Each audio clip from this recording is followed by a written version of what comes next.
Hello and welcome to my channel, She Speaks To. Today we're going to be reviewing I May Destroy You, episode 12. This was a sad episode for me because, of course, it's the end of the season. Number one and number two, Arabella came to the acceptance that this had happened to her. And I was just thinking this morning about the things that we do have to accept that kind of shape us, sometimes make us a better person. But then you wonder, like, God, why did I have to go through this to be a better person? Was there a different way? Was there an easier way, an easier path for me to find myself? Why did this have to happen to me? And so it kind of just made me sad when she finally had to accept what happened to her. So the themes that I found this episode was revenge, number one, number two, justice, number three, acceptance, and then the last scene we found redemption. So I'm just going to go through the different scenarios. I think these were all possible endings that she was thinking for her book, and these were also ways, feelings, and emotions that she had to process to get to where she got, which is acceptance. So I thought it was a very good episode. It did make me sad. There were times where I was tearing up, especially towards the end. And we do see that she really did forgive Terry. I didn't know if that was possible or if it was true, but we see that she did forgive Terry. So we're just gonna talk about what we saw this episode. Start with scenario one, which is revenge. In this scene, Arabella and Terry are in the bathroom, and she's already revealed to Terry that she knows that this is the guy who has assaulted her. She doesn't know what she's going to do. She's visibly shaken. Then she tells Terry, you know what? I know what we're going to do. Change your clothes. Terry says, what are we going to do? Arabella says, hurt him. And so she says, either you're down or you're not. They do this. The alliance is spicy blood. They do that. And Arabella says, why do you think I've been coming here all this time? The criminal always returns to the scene of the crime. Terry says, I thought you were mentally ill. So Arabella says, hook, line, and sinkum, which they need a third person. And so we cut to the scene where they're sitting in the club. They're sitting at the table. It's her, Theo, and Terry.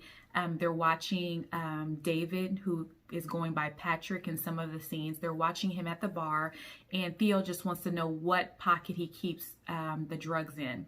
And so, of course, Arabella says, well, he's by himself, so we might not know, so I'll have to go over there and engage him or talk to him. So Arabella goes to talk to him. Terry asks, what can I do? And Theo's like, how's your dancing skills? So Arabella goes to talk to him. He introduces himself as Patrick. She's Arabella. He orders a drink, pulls it out, puts it in her drink. And she's pretending not to see that he's putting that in her drink. Theo knows now what pocket.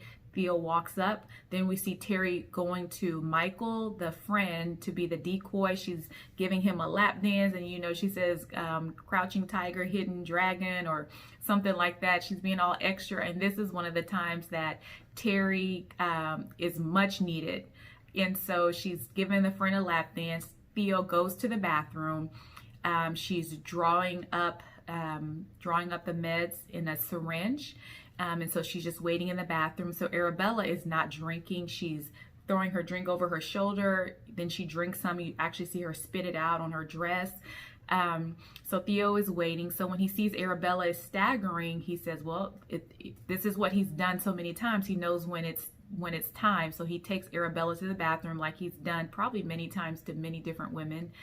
Takes her to the bathroom and goes into the stall. We see him remove her underwear. And she looks up and she says, hello, David. And he is shocked because this probably has never happened this way before. And she says, now. Theo injects his leg. And then Arabella starts, tormenting him. He's trying to get out of the bathroom. He's visibly shaken. And she holds the door a little bit. But then she finally she gives him a kiss too. She gives him a big kiss and she finally lets him out. So he leaves, and his friend is like, what happened? Hey, dude, what happened? What happened? His friend is trying to ask him, and he's so visibly shaken, probably embarrassed too of how things went down, that he keeps going. His friend was like, psycho. And I'm like, well, if you know he's a psycho, and Michael, the friend, says, I guess I'll call you tomorrow. Why do you even have to call him tomorrow? But so David keeps walking, and so Arabella Terry and Theo are walking close behind him. Arabella's like, did you really inject him? Because, you know, it seems like they've been walking for a while and he is still going. And she's like, why hasn't he fallen down yet? And so Theo's like, I did. And she's like, how much? And she's like, I don't know.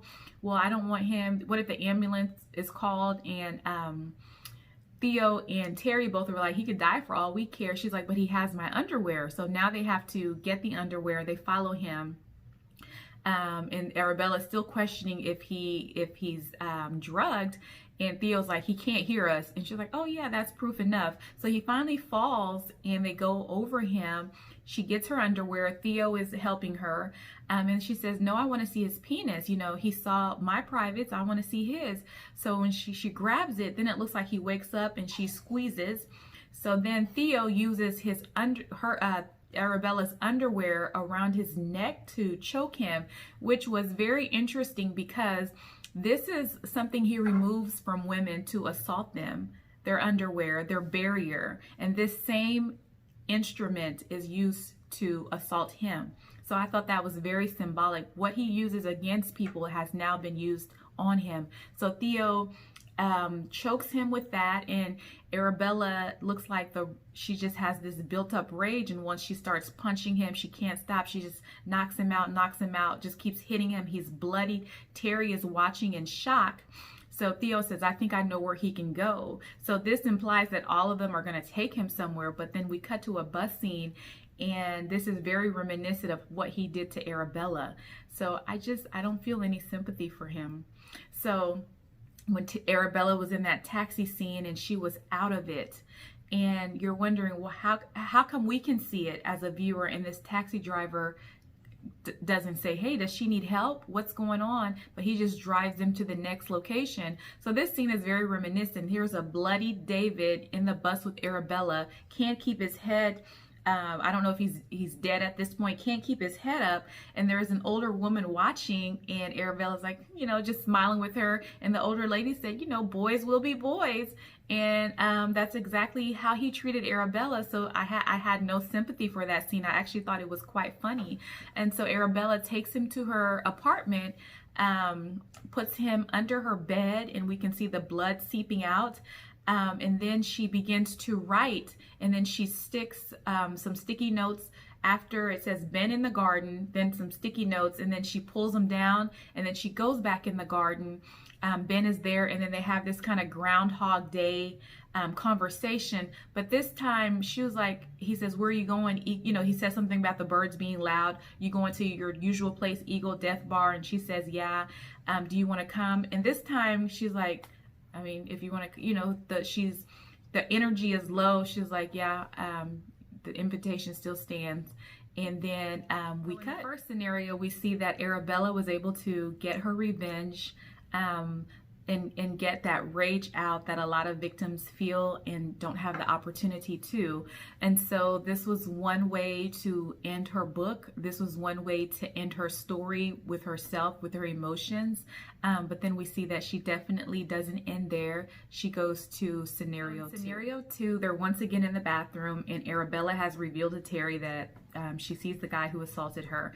In this scene, Arabella is dialing, and Terry says, who are you calling? Arabella sarcastically says, Nat West, which I had to look up what that was, and that's a bank. She's being sarcastic. She's like, I'm calling the police, Terry. So Terry's like, you can't call the police. You have no proof just because you remembered. And so in this scenario, Terry is the mastermind. Terry says, you know, the criminal always returns to the scene of the crime, so they need to set him up. So in this scene, she's like, Terry says, you're going to have to do a lot of cocaine because I need you to stay up for a very long time. So we see Arabella just snorting cocaine. Arabella, this time Arabella doesn't have the costume, which I didn't talk about in scenario one. In scenario one, she has the wig and the black dress costume. And so this scene, it's just natural Arabella. And so she walks up to him. She's dancing. She's out of control because she's high on cocaine. I mean, it was funny. She's dancing, jerking. Then Terry goes to the friend, once again begins her lap dance. This lap dance was more sensual. It wasn't the booty shaking, it was the more sensual one. And Arabella is talking to David, who I think introduced himself as Patrick again. So they go into the restroom.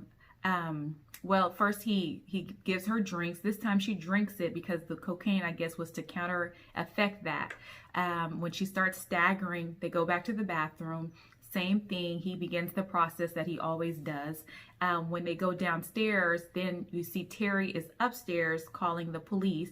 So Arabella reveals that she was not drugged once again, or she was drugged. And she says, I know you drugged my drink. He says, well, why did you drink it? And then he says, do you want to be awake or do you want to just cry? Then he starts calling her a whore, just starts being really angry or belligerent with her. And then it changes. He starts doing self-talk. He was like, don't tell anyone, David, you're so stupid. So he kind of reveals that he himself was a victim of some kind of abuse. So the police come, they go downstairs to the bathroom. They're not there. We find out that they're sitting on Arabella's bed. And he is talking about being a rapist. They're sitting on the bed and they're talking.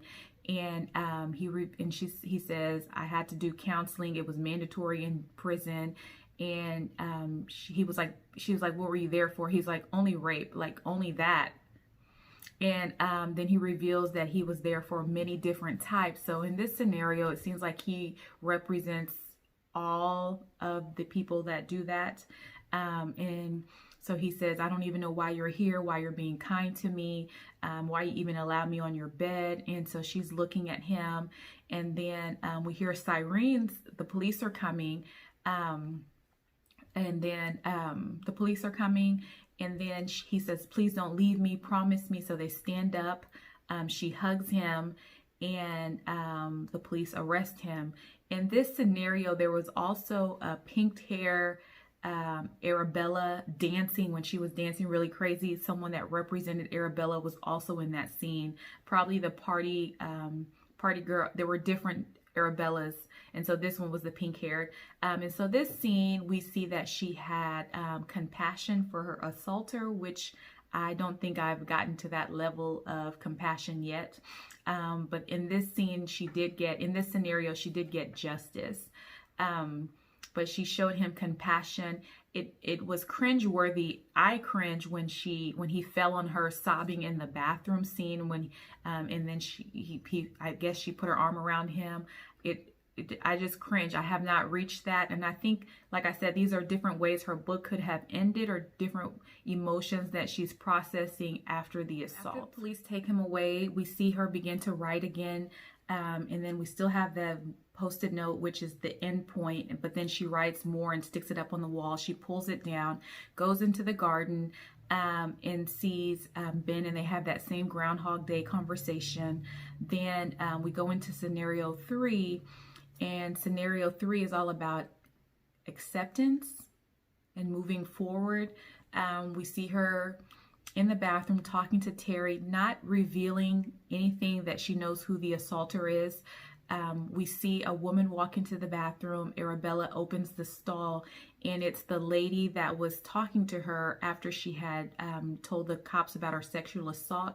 So I always thought that this woman was also a sexual assault victim, but it turns out that this is what I'm thinking. It turns out that this woman was also having an abortion, and when she asked Arabella, is this your first time or first one? And Arabella said, yeah, and she said it gets easier.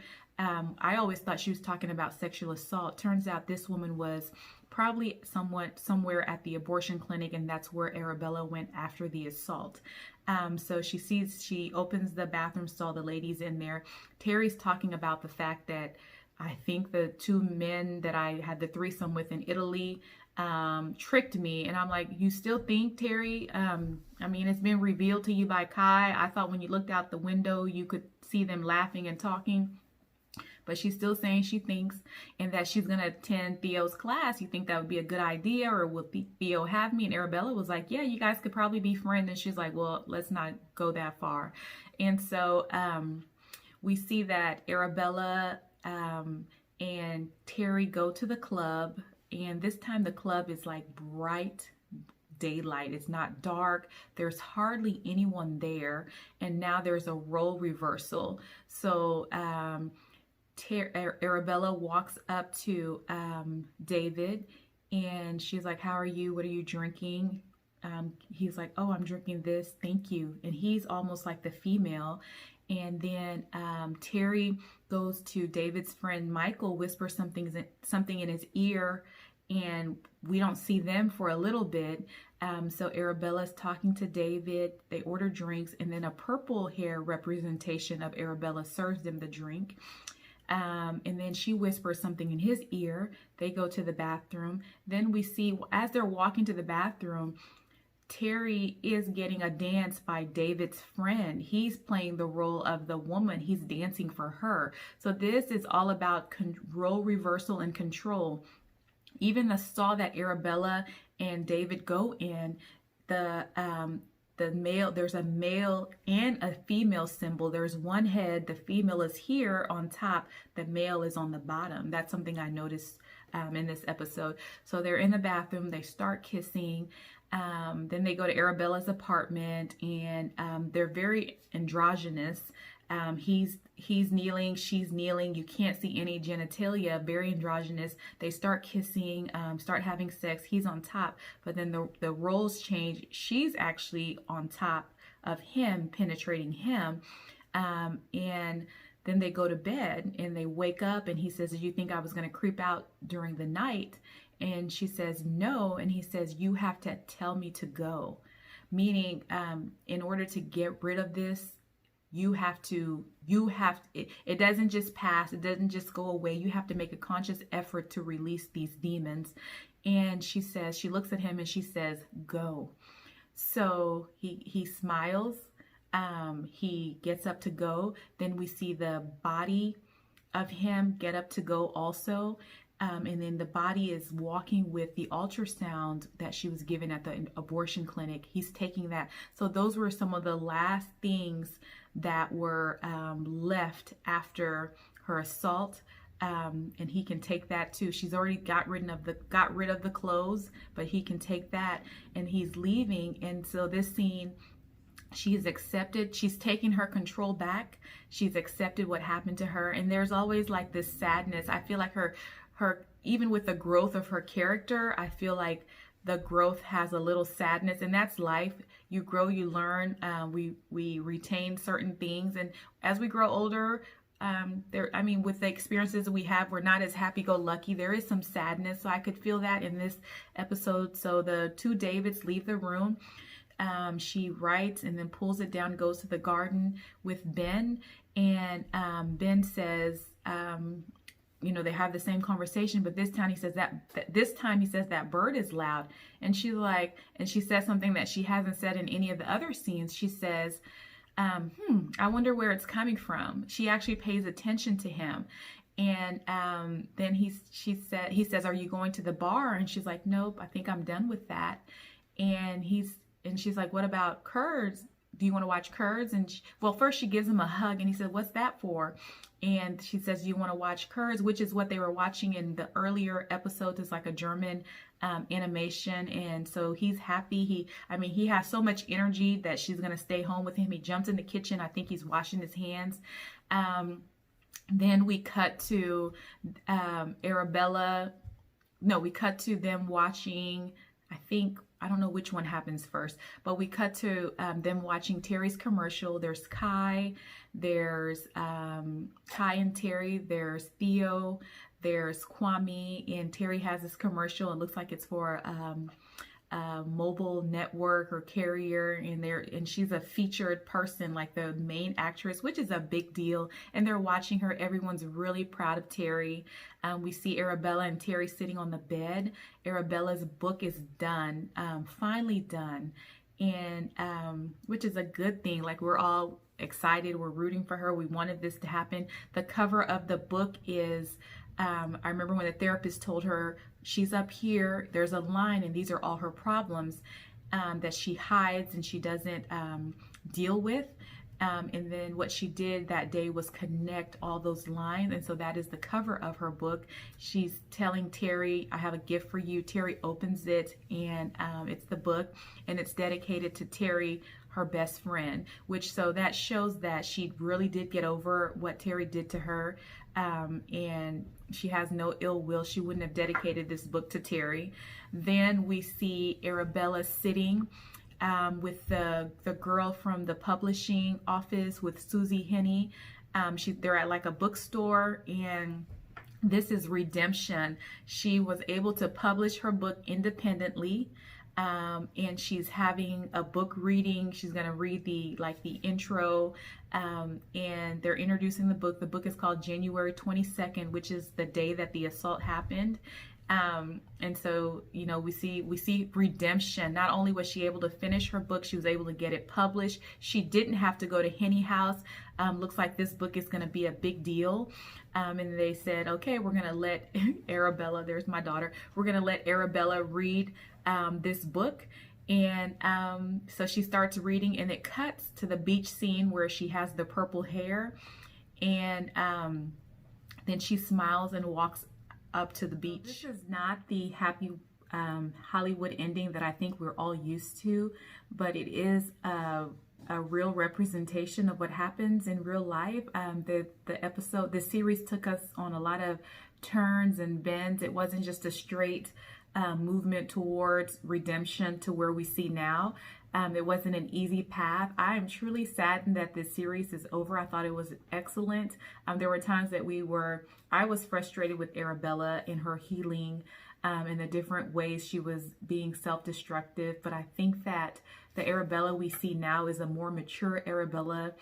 I do still see a little sadness, which is normal after an experience like that you've had to relive and process. This is not typically what we see in movies, but I think this is what we see in real life. We see that Terry accepted the fact that she was tricked in Italy, and she wants to process that. I don't know if it meets the definition of assault, but it definitely meets the definition of sex under false pretenses, maybe, I think, because the men pretended not to know each other. And so it definitely makes her feel a certain way, because it changes her experience from this passionate experience that she thought she had to actually being preyed upon. Then we see that Kwame, the last we saw of him, we didn't see him this episode, but until the end, but the last we saw of him, that he was trying to move forward in a normal relationship and also be a better person. So we see that. We see Arabella going through the different emotions of revenge. We see justice. We see acceptance. We see redemption. She was able to publish her book on her own independently, finish the book, have such a huge accomplishment, now reading the book to like a book signing event. So we see that. So it's not typically what we see, but I loved it. Like I said, I'm sad this series has come to an end. I don't know what I will review next. If you have any suggestions, let me know. So please like, comment, subscribe. I look forward to all the comments, and I will just think of something else to review. Thank you so much.